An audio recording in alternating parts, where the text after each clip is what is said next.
that you're kind of staying true to that. We do have two moderators that are going to be on moderating this entire conversation. I'll be serving as your host. I want to welcome everybody here that are alumni of the DeVos Urban Leadership Initiative.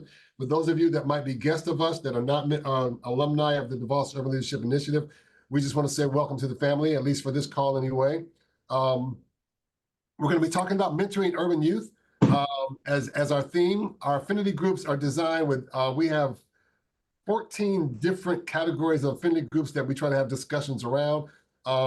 There is so many things that our youth workers serving in urban context find themselves combating these days. And so we want to do as much as we possibly can to ensure that you're empowered to continue to be effective in your communities. And so that's what this is all about.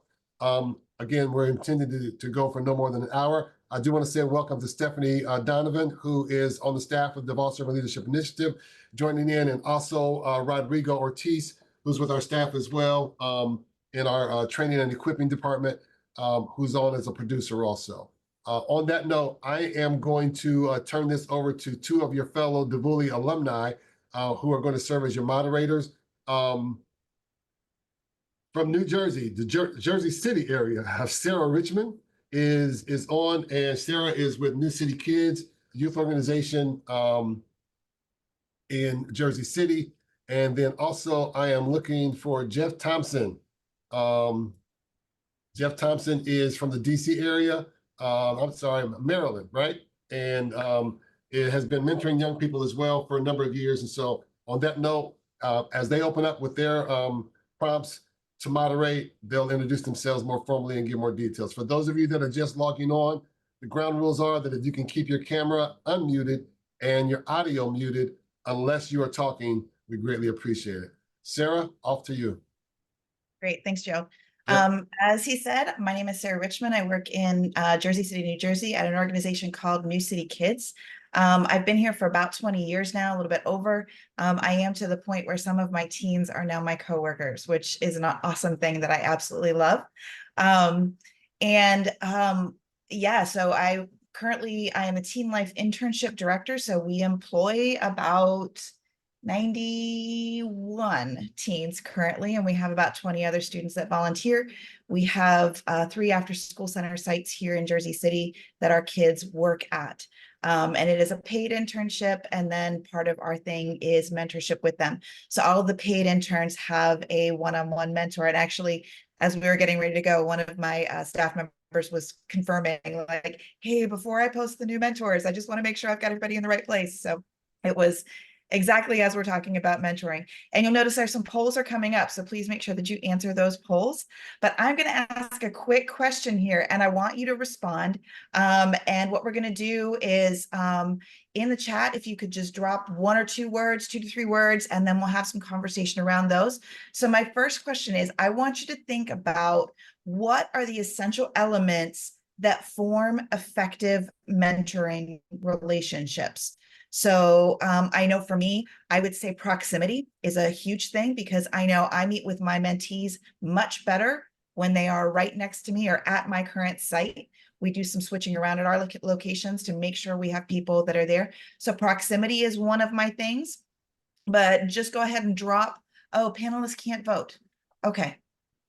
You can go ahead and vote in the chat. If you want to do formal, informal, just let us know and we can kind of do a rough thing. And then also in the chat, just go ahead and drop, what do you think are 1 or 2 words that you think form effective mentoring relationships? What do we got? Ooh, time investment. That's really good. All right. Oh, we've got a lot. Okay, we've got a lot of veteran mentors here. Listening. Ooh, that's a really good one. And I think that's an interesting question there. Are you finding that teens really do understand what active listening is? Because I know that's a skill that's taken me time to develop as a youth worker myself. Okay, trust, confidentiality, building into the relationship. Ooh, Carlos, talk to me a little bit about that, building into the relationship. If you could go ahead and, what do you mean by that? Essentially,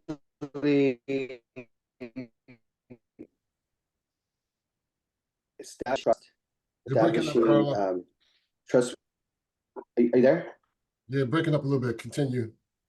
Yeah. So establishing a trust relationship. There's obviously, when you get into a mentoring relationship, oftentimes when you don't know the person, there's a journey that you take to uh, to gain trust, and also in some cases to earn respect. And so building into the relationship, there's a lot of aspects to that, in my opinion. A lot of these things that are mentioned are absolutely on point. And so it's a process of creating this trust relationship that ultimately leads to a place where you can really get the person that you're mentoring to open up areas of their heart that we can help begin to walk them through a process of identifying, locating where they are, and then ultimately building a destination map to take them to reconciliation, restoration, and freedom in most cases. Those are all great words, Carlos. Thank you. I'm seeing some really good stuff with cultural humility. I know that's something. I am a transplant. I'm originally from Eastern Ohio. Most of my neighbors growing up were cows. And then God decided that I needed to be moved to Jersey City, New Jersey, which is the most diverse city in the country. We proudly claim that. So yeah, cultural humility is a huge thing. Honesty and listening is important. Monica, I love that gentleness. Talk to me a little bit about that for a moment. Gentleness, of course, I got that from the fruits of the spirit. And in order to build relationships and to kind of build that rapport, you have to start off with gentleness. You got to be gentle to those, and be understanding. Even when you talk about cultural diversity, be understanding to their culture, who they are, what they've been through, their traumas, and everything, just helping them. Yep, great. Thank you. It's interesting. I was looking for some stuff. We're coming up on, we have a tiered system here at New City Kids where we have a leadership team of kids that have been with us a little bit longer who get promoted to higher levels, but we do invest a little bit more in them on how to coach their peers, lead their peers. But something that we've definitely been leaning into, and Channing, I'm seeing this from you too, the empathy. And so I've been watching some things and digging more into how to develop empathy among our teens. And something that we notice a lot is, especially when teens are working with somebody younger or helping someone else, they go from this moment of being focused on themselves and focused so inward that they then find somewhere where they can call. And the video I was watching, they talked about the spark, where something happens that makes them feel empathy or puts them in the position of somebody else and allows them to kind of realize that the world is bigger than themselves. Is something that, as a mentor, is my goal to kind of foster those places where we can get that sparking moment, where we can give them positions where, hey, you're going to be helping this kid who's really struggling, and you're going to move towards helping them, and that allows them to see the world bigger than themselves. Gerald, you've got your hand up. Let me see. What do you got to say? You know what? This is kind of a follow-up to Carlos Nicasio, because I've noticed in the chat that his mentoring category is informal. Okay. I think a lot of times, and I'm really open to hear this from anybody, if you're mentoring under a formal structure versus the informal, getting kids down the road sometimes in those informal relationships, sometimes it's easier because they want it. But sometimes in those formal settings where their parents have signed them up, a teacher has signed them up, a probation officer has signed them up, then there's like, okay, there's more challenges, and again, and that's not all from my own experience, but I think there's something to be said about the formal versus informal. And if you can build into those relationships from the formal perspective, how's that effective these days? Because the formal thing for me, a lot of times kids just perform, and are you really, really meeting the need that they might have? We'd love to maybe just hear if somebody has, some wisdom on that from the formal side of mentoring and really building into the relationships effectively. I would say, Gerald, after, because I'm a juvenile probation officer, then I also have ministry outside of that. But I would say always keeping a informal exit when the timeline is over. So that's something that I always offer is I'm always building that relationship. But even with the time with my kids who are on my caseload, I'm always talking about things outside of probation. So once it's up, they know where to reach me, they know where to go, they know where to visit. So I try to keep that door open outside of the out of my job, just in case they still want to continue to do that informally. Yeah, Eric seems to say something similar to that with long-term relationships. Amanda, you have your hand up? Yes, so in our formal setting, where kids are put into our class, and if, the females are in my class, that's my caseload. And so the way we kind of initiate that, because yes, it is formal, so they have to, so to speak. So we try to first make it friendly to them. So we buy them a small meal or a coffee from Starbucks, something that shows that we're intentional with their interests or with what they like.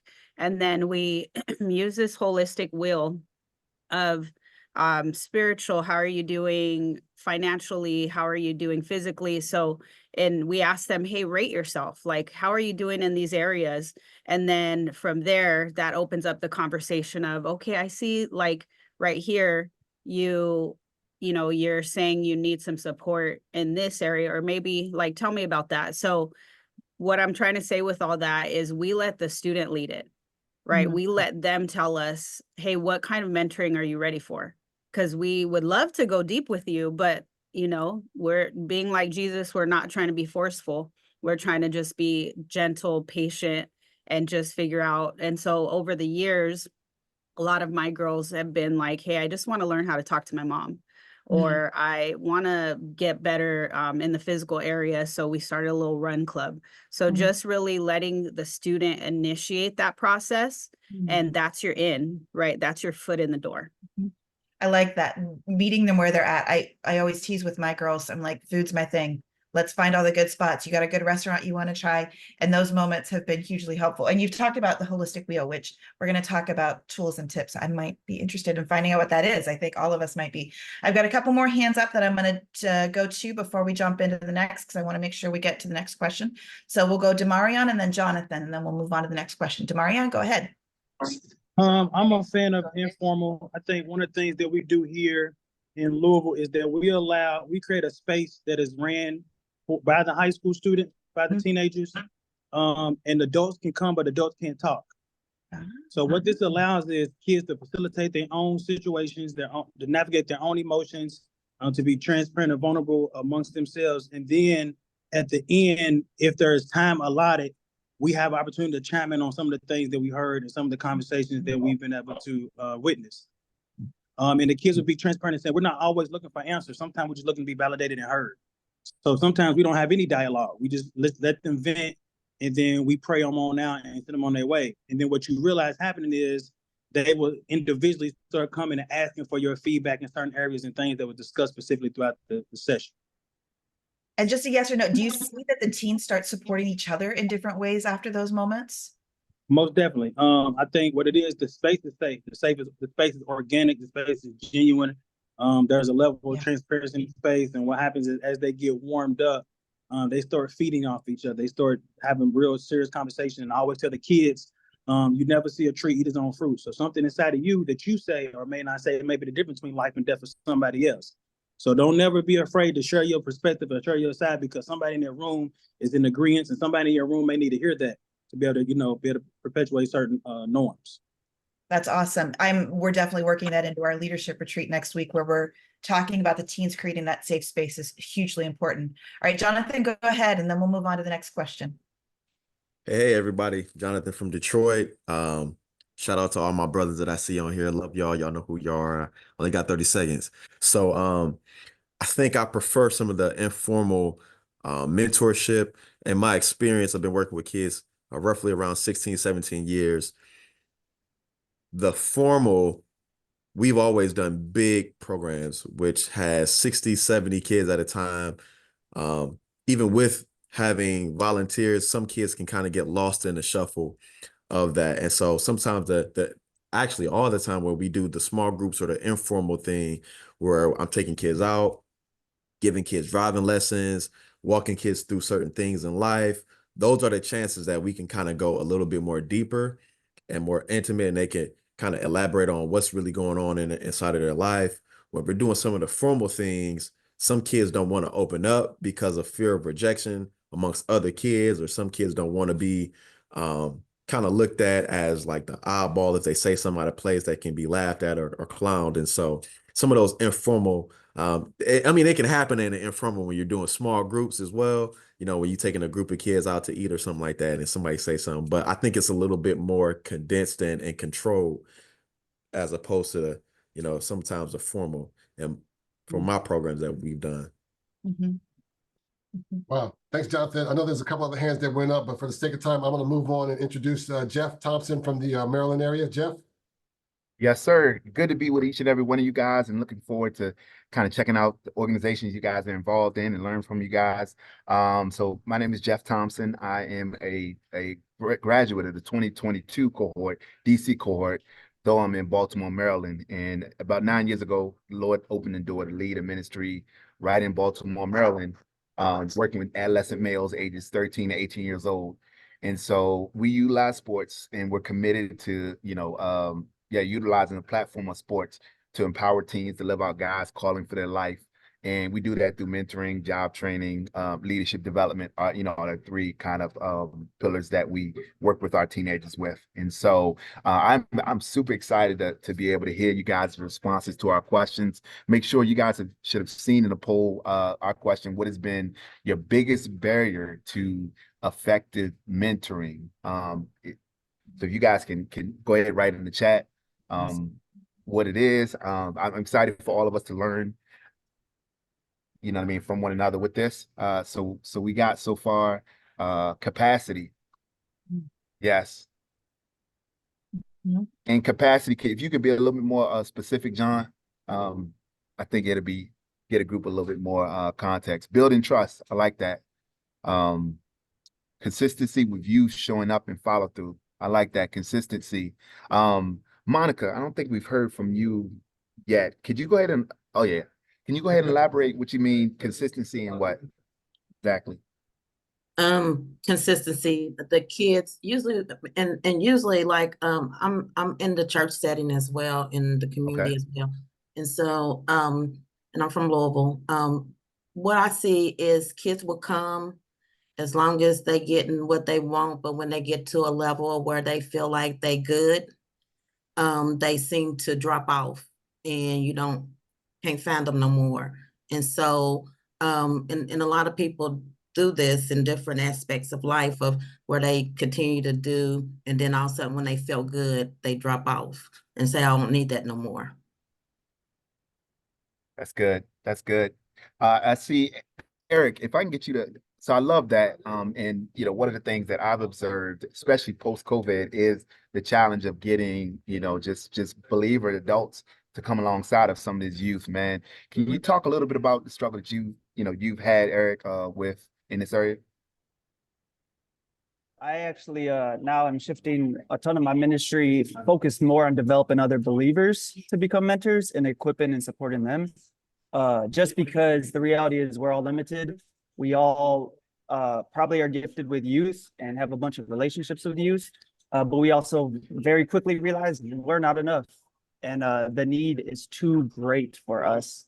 And so, yes, we can mentor a few and go really deep, but it's a whole different beast working with other believers, volunteers, and equipping them to be long-term mentors. So yeah, that's what I was trying to get at.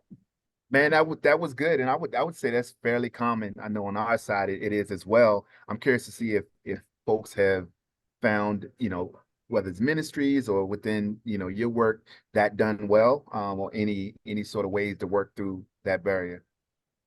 And if so, I would love to hear from you by your hand.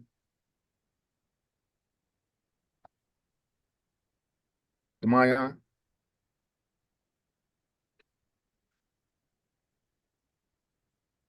See your hand up. Or John, go ahead. You got it, bro. Demarion, I see you with your hand raised, or I don't know if it stayed up. But I go ahead. I think bro figuring some stuff out. So one of the things that I've seen that I haven't been able to capitalize is that men around my age, I'm in my mid-30s, right? Sometimes younger men, middle-aged men around, 40s, and maybe early 50s, maybe don't have the capacity or time because they're still in the building stages of, their own children, their own thing. And so sometimes that capacity just isn't there, but the desire is. But some of the older men and some of the older women who I would say maybe mid 50s, upward 50s, maybe have more time. Some of their kids are a little older. Some of their responsibilities are a lot less demanding, and they have more time to be able to contribute to maybe volunteering. But sometimes we do a poor job at capitalizing on some of those relationships because the ask hasn't been there. And sometimes we make older people feel like they're obsolete, like they still don't have any, like their voice isn't valuable, or they still don't have anything to contribute to those conversations or those mentoring, especially some of the younger kids. And so I think and by we, I mean my generation, has to do a better job at bridging the gaps, especially when we run big programs. Like in a comment, like we had 200 children inside of our workforce development, 225 to be exact. And so that's a lot of kids, right? And we're trying to do mentoring, but we still have, programs to run, and we can't necessarily stop for a couple kids that might be having some issues or some crises or some things going on every single time for all of those kids. And that's just a sad reality. And so, that's the one thing that I think that I have been able to identify is like, if we can capitalize on older people, I just haven't been able to do it. But that's it. That's good. That's good. We're gonna go to Randy and Terrence. You brought up something really crucial that I want to get to next. But Randy, did you want to tag on to that point? Yeah, I think as far as like kids from off the street, you know, kids from our neighborhoods and stuff like that, I've had more success mentoring them. The model I kind of use is, come on, walk with me. Because my biggest thing is once I see they've reached a level where they can reach their peers, then I want them to walk along with me. Then I want to watch them do it. But I think one of the things that kind of hurt me, I think, is this last church when I was a youth pastor, the church kids who are preachers' kids and different things like that.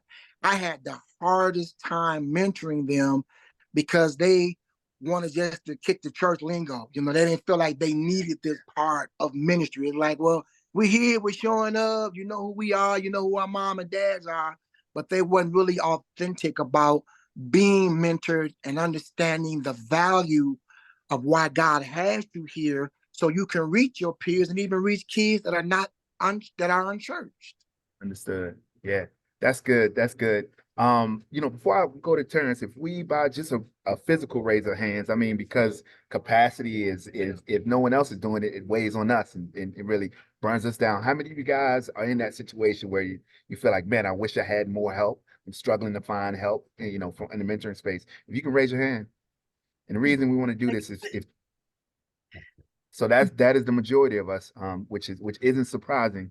And maybe this is something where we can really begin to get more resources around what does this look like? How have we seen this done successfully, or in a way that really helps to lessen the load? Then that'd be great. Terrence, you put something really interesting in, and I'm personally interested in it, controlling the relationship between fathers and sons. And that's been something that's been heavy on my mind. Because what do you do when you're walking with a young person and their father wants to be in their life and sees you as threatened, but I want, from what you were getting at with that, can you explain a little bit more about that as being a challenge to a barrier to effective mentoring? And you're muted right now. You can unmute.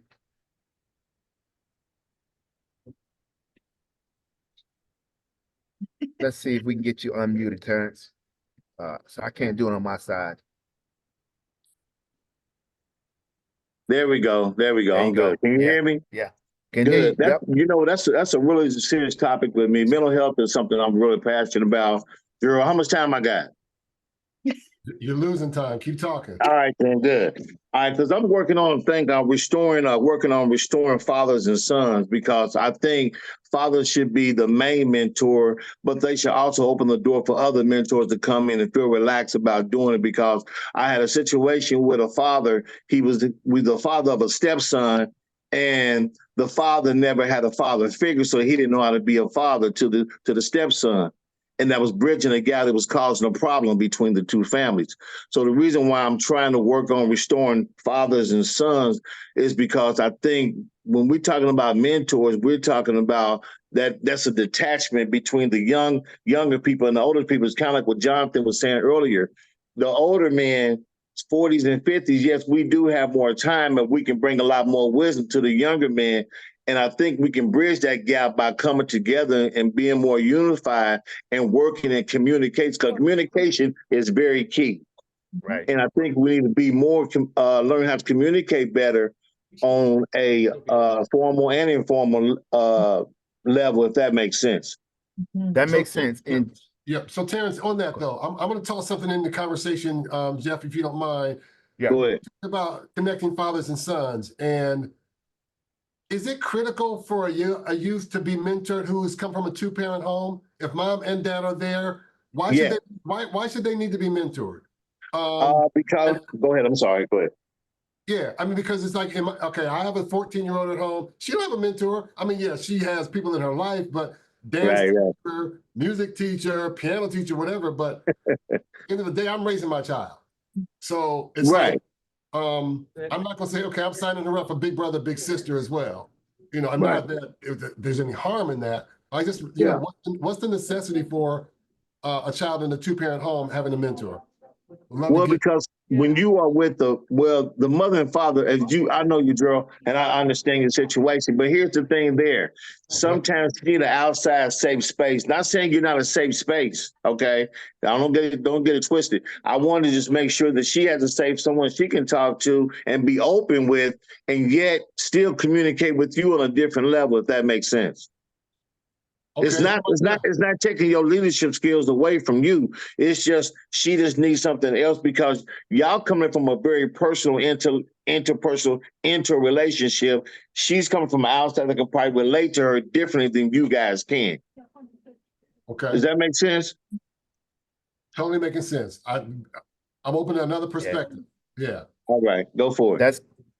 That's good. And I think John James got his hand up. Yep. Sorry about that, Jeff. Go ahead, John. No, it's perfect. Yep. Yeah, I love the robust conversation that we're having. To Gerald's question, one of the things that I would argue is that having spent over 20 plus years working with young people and families, I think it's important that we recognize that we don't want to do that in isolation.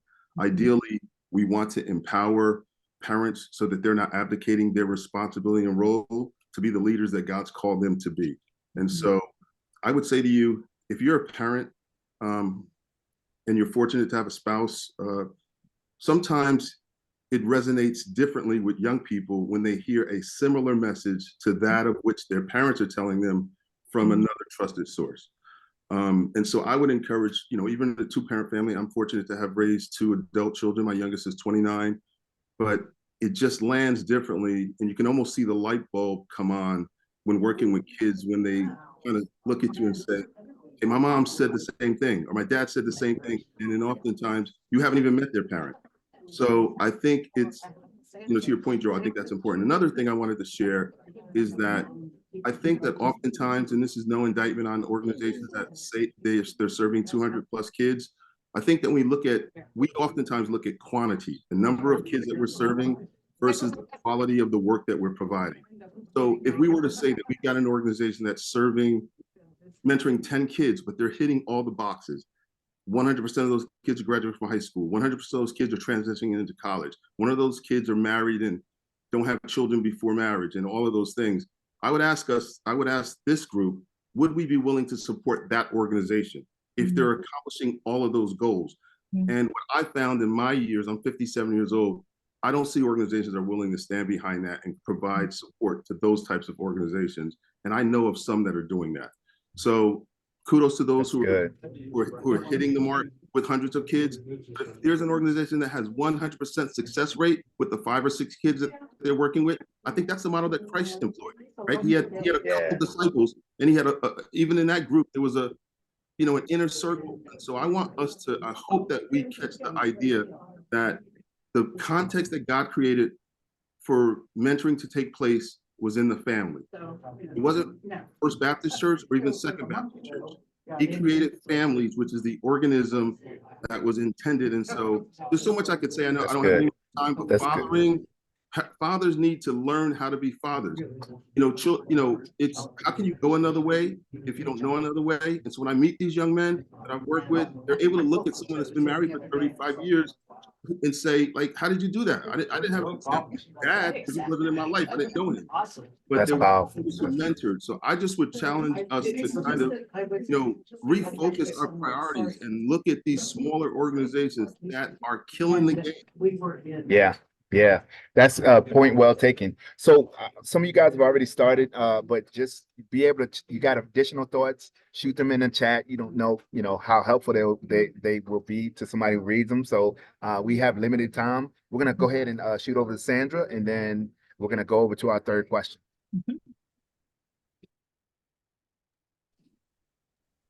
Hey, my only comment was, and this was more to Gerald, that said, why did the child need, if they have 2 parents in the home, another mentor? Because sometimes that child just need that third ear or that other trusted adult in their life. I can remember a few years back here in the city, there was a young man who was came from a very supportive family, mom and dad in the home. But the family came in from the grocery store one night, and for some reason, while the family was unpacking the groceries, the kid went in his room and he killed himself. And that was with 2 parents in the home and a very supportive family. So sometimes it's just that third ear or that other trusted adult that may have heard something that the parents was missing. That's heartbreaking, Sandra, for sure. And I mean, I know I exasperated my mom when I was a teenager because I was blessed to have 2 amazing, and I had community around me. I was raised in church, had a really good support system, and, trusted mentors, older women in my life would tell me the same thing that my mother had told me. And it was far cooler coming from their mouth than my mother's. She learned to not be as exasperated, for sure. And John, I thoroughly agree that we actually pulled back on the amount of teens that we were employing because we knew we could not give them the depth that we wanted to give them.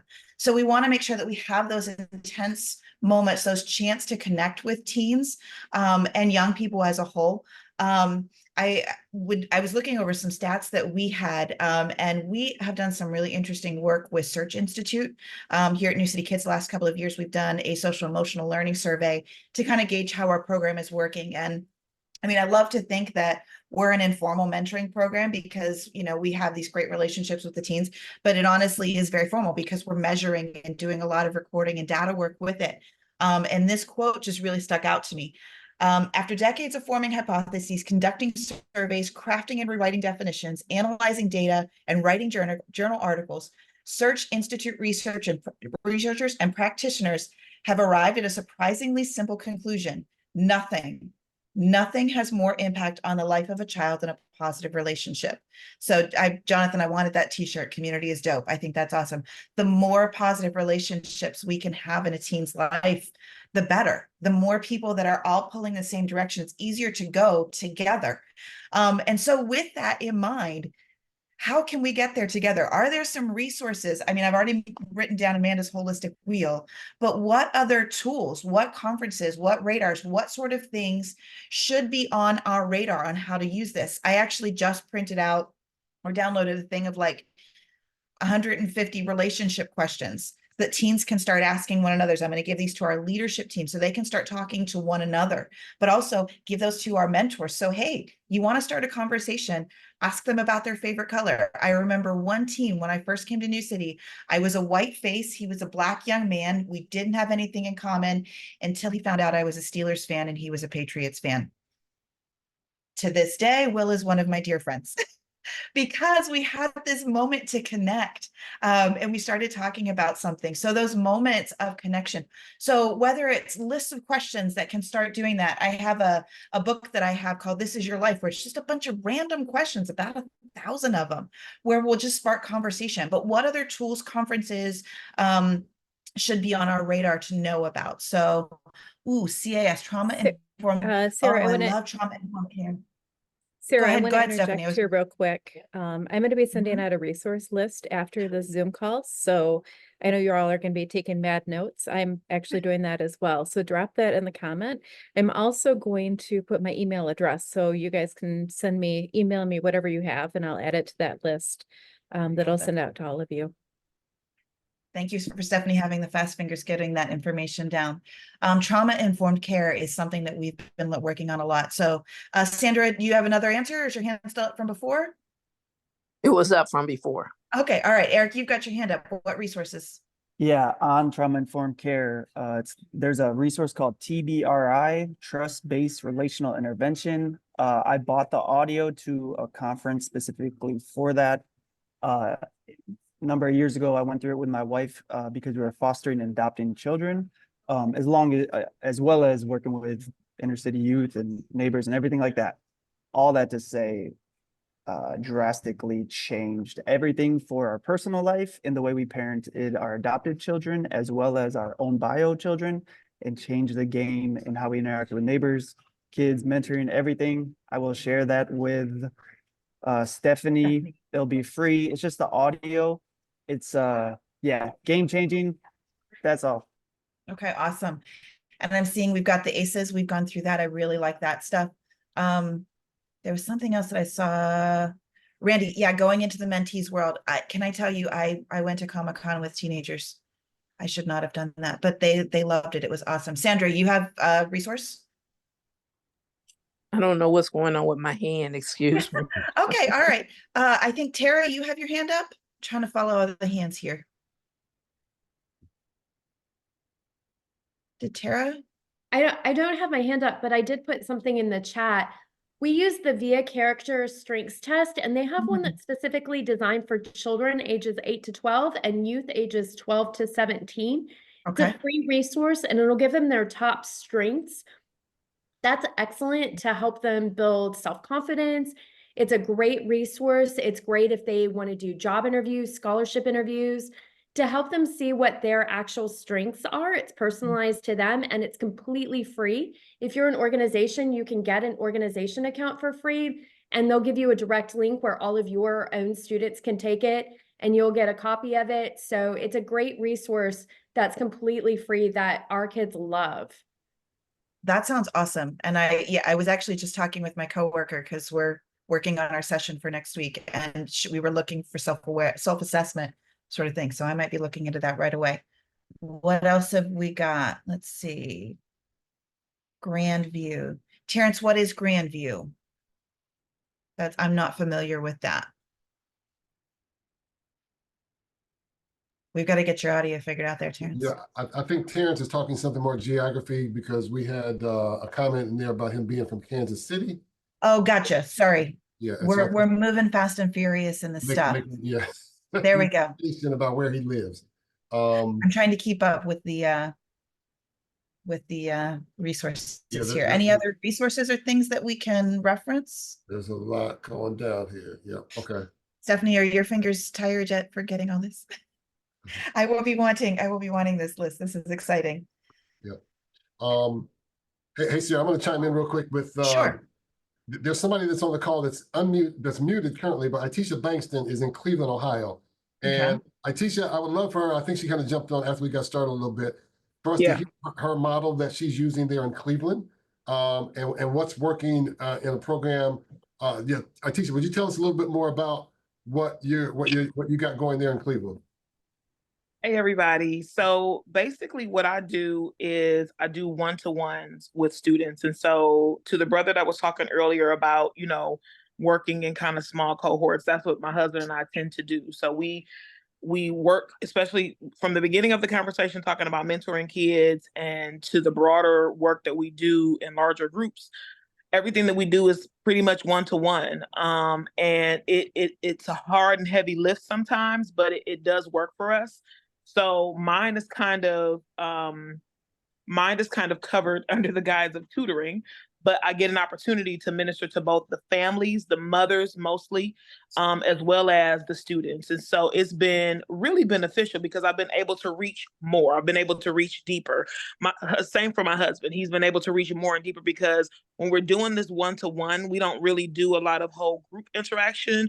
But well, I'll say for me specifically, because he works in the center where he does, but when I'm able to work one-to-one, I'm able to connect with the student, and then I'm also able to reach back to their parent. And so it's really been beneficial. I've been doing it that way for the past 4 years. And while it is difficult, because I really do wish I had a larger team, I am finding people to come alongside me, but my hope is to really be able to expand more. But I am finding a lot of success being able to minister to kids one-to-one, first starting with, hey, let's get these academics together, and then talking a little bit more with them about their life goals and being that ear that they can listen to, and maybe sometimes mediating, as I have, between the child and the parent, which can also be a sticky situation. But yeah, that's the model that I've been using, and that's what we've been doing. And I'm finding that, you know, I now am in a place, and I'm glad that we're talking about resources, because I'm now in a place where I need additional resources for myself, as well as to be able to point our families to places. So yeah, that's what we're doing here in Cleveland at T-Spot. That's what we're doing. Sounds exciting. Thank you. Yeah, T-Spot. Yeah. Yep. T-Spot. So yeah, I just referencing that, I spoke at an event where we talked about relationship and responsibility. So partnering those two really helps foster that depth of relationship in my experience. And so, I teach you speaking to tutoring. I know, we have college readiness where we're working with seniors, and half the time those, college advising sessions turn into one-on-ones where you're having conversations about, hey, my parent doesn't want me to go to school for this, or this is what my passion is, and I need to convince my parent, or how do I do this? And walking through that together is a thing. Mediation between the parents is super hard as well, often. I know something that we've done is at the beginning, we have a parent orientation for our site here. And we make sure that all of the mentors take time to introduce themselves either via email or in person, so that the parent knows that we're in this together, which again speaks back to what we were talking about earlier with the community supporting one another and supporting the parenting styles, and making sure that we're all walking in the same direction. Yeah, serving the whole family is awesome. All right, so I've got one last little kind of question we can throw in here. Just kind of, how do you know, and we touched on this a little bit throughout, how do you know when someone is ready for a mentoring relationship? What sort of things do you see pop up in someone? I mean, I know we talked a little bit about forced mentoring and continuing to find those chances for them to connect with you after, or seeking ways where you can connect with them one-to-one, finding their spots that are familiar to them. What do you think kind of is your tell for knowing somebody is ready for mentoring? Randy, you got your hand up there. Yes. I think one of the most effective ways that I've used over the years is when you go into a young person's world. First of all, you said something that was so important about, like, I may look at, a kid's shoe, hey, I like that shoe you got on, or whatever. But when they start following you, asking you questions, wanting to be around you because they feel like you're a trusted individual that gets them, and I think what makes us so make them ready is the questions that they start asking you, and you start seeing a change in their behavior. And you're like, oh, wow, okay, this is someone I can pour into.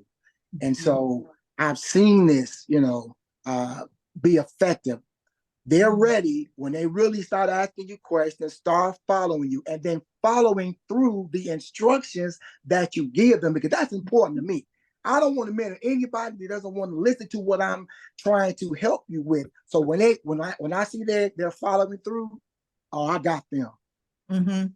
Yep, Randy, I think, well, first of all, Jonathan, yes, if they're alive, they're ready for sure. But yeah, Amanda seems to be agreeing with you on that, yeah, like, one of my favorite moments, we were at a convention and I had been, giving devotions to these teens and talking to them about the scriptures and things.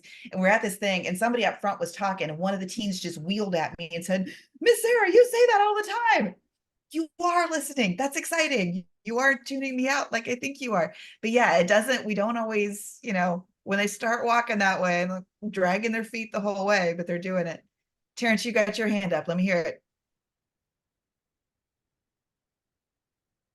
Oh no, we better get. There we go. Hello, Yay. can you hear me now? Okay. Yes. Well, one of my things, seriously, I'm not trying to be fun, I'm being very serious, it's your drill. I mean, it's your clothing, what you wear. It is what it is. I'm sorry, kids are into that now. And what I've used in my history with most of my kids, my young age, I'm seriously ages from 7 to 17, that we have a secret handshake. Seriously. You got to have I'm sorry. Sometimes it's the clothes you wear. You got to look serious in your body and you got to be clear and precise of what you're really trying to do, if that makes sense. Connecting with them where they're at. Yep. You got to collect where they at, and you got to be clear. You got to understand where they're coming from, because some of these kids, that's just how they roll. It is what it is. Yep. I know I play up a lot some of our differences just so that they can recognize, like, hey, I'm not trying to be you, but I'm willing to learn from you. That's something I find is great as well. When you have a kid teach you something. I learned how to Wu-Tang on roller skates one time. That was terrifying. All right. I know, right? Amanda, you had your hand up. I think for me, the biggest thing, in addition to what everyone else is saying, because yes, amen, it is all true, but it's also just the Holy Spirit in you of assignment, right? Like, you're not gonna go deep with every single kid. Like, God's not calling you to do that. He's saying, hey, be obedient to this. But then to those other kids, also keeping, a finger on, hey, let me just have an interaction. Even if it's just like a 5-second check-in, hey, how did that game go last week? Or, hey, how did that conversation with your mom go? Hey, I'm still praying for your dad. Like, having those small interactions, but really trusting in the Spirit to lead you of, like, so after 20 plus years of mentoring, I still have now adults, right, that I'm connected to. And when God puts them on my heart, listening to the Holy Spirit to just shoot a text, hey, praying for you today. How are you? Yeah, it was fun. I had one of my girls, she's doing something at college and she was interviewed and it played on the radio the other day. And I texted her and she's like, oh my gosh, Miss Sarah, you heard that. And then she was interviewed for a rally later and she texted me back and she's like, I felt so much better and so much less nervous. And she actually even wasn't one of the ones that I was directly close with, but we have that sort of like mesh of people. And I think that understanding of connecting with the Holy Spirit and going, okay, is this someone that I'm supposed to work with? We have our arrangements, and the coworker that I was talking to before the meeting, she's like, okay, we've got this girl and I noticed you'd met with her earlier. Do you want her? Do you want me to give her to this one? So let's have her meet a couple of times with that one. If there isn't a connection, I can take her back on. But having that, like, there's a net there of people, which again, I know when we talked about not having necessarily the, staffs are different things that can be there. That's a little bit different for people that aren't in situations that have a network of mentors that are working together, for sure. But definitely the Holy Spirit is present no matter what. All right, Gerald, I think we are getting close to our time here. Yeah. I just want to say thanks to those that are on the East Coast that's given us your lunch hour. For those of you that are out West that have given us your late breakfast or your brunch hour, God bless you. For those that are on Central Time, thank you as well. In the not even in the chat, but just in your emojis or whatever, give some love to Sarah and also to Jeff, your fellow alumni who have just jumped in and just said, okay, look, we're just going to drive this conversation the way it needs to go. I need a favor from everybody. This is one time where everybody can unmute their audio. We're going to continue these dialogues throughout the rest of this year and 2025. To encourage other alumni to do that, I'm going to ask everybody to unmute. And I just want you to say, join the national conversation on the count of 3. Okay, so everybody unmute. See all the microphones off. On the count of 3, join the national conversation. 1, 2, 3. Join the national conversation. All right, thank y'all so much. You guys are doing amazing work in your cities. We know you are because you're on this call. I hope this is beneficial to you and that you got something you can take away from this. We will have other affinity group conversations along these lines. Please check in, check us out. And we'll continue also to push and promote these in all of our platforms. Let me just pray for you all real quick, and then we will call it a day. Heavenly Father, thank you for this opportunity. We've had a chance to convene together as ministers of the gospel, but also, Father God, as mentors to young people around the world. I pray